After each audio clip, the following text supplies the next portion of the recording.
తెలంగాణలో రేస్ కేసుతో మళ్లీ రాజకీయ ఉద్రిక్తత పెరిగింది. బీఆర్ఎస్ వర్కింగ్ ప్రెసిడెంట్ కేటీఆర్ కు ప్రాసిక్యూషన్ అనుమతి ఇవ్వడంతో ఈ కేసు కొత్త దశలోకి ప్రవేశించింది.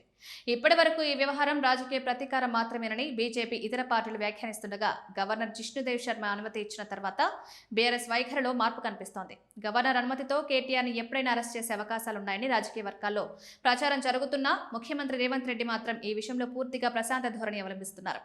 గతంలో రేవంత్ రాజకీయ జీవితంలో ఎన్నో ఒత్తిళ్లు, కేసులు, దాడులు ఎదుర్కొన్నప్పటికీ ఇప్పుడు అధికారంలో ఉన్న ఆయన తనపై గతంలో జరిగిన చర్యలకు ప్రత్యామ్నాయ కక్ష సాధించుకోవాలనుకోవడం లేదు.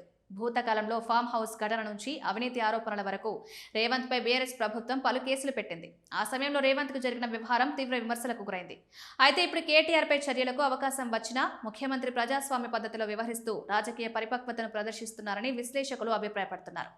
రేవంత్ వెంటనే అరెస్టు మార్గాన్ని ఎంచుకోకుండా చట్టపరమైన ప్రక్రియలకు ప్రాముఖ్యత ఇస్తున్న ధోరణి కేటీఆర్ బీఆర్ఎస్ పై మానసిక ఒత్తిడిగా మారిందని రాజకీయ వర్గాలు భావిస్తున్నాయి. ఇటు బీఆర్ఎస్ శ్రేణులు పార్టీ స్పందన కోసం ఎదురు చూస్తుండగా అటు ప్రభుత్వం మాత్రం నిశ్శబ్దంగా పరిశీలిస్తోంది. ఇక ఈ వ్యవహారంలో కేటీఆర్ తదుపరి చర్యలు ఏంటి, బీఆర్ఎస్ ఎలాంటి వ్యూహం అవలంబిస్తుంది అన్న అంశాలపై రాష్ట్ర రాజకీయాల్లో ఆసక్తి నెలకొంది.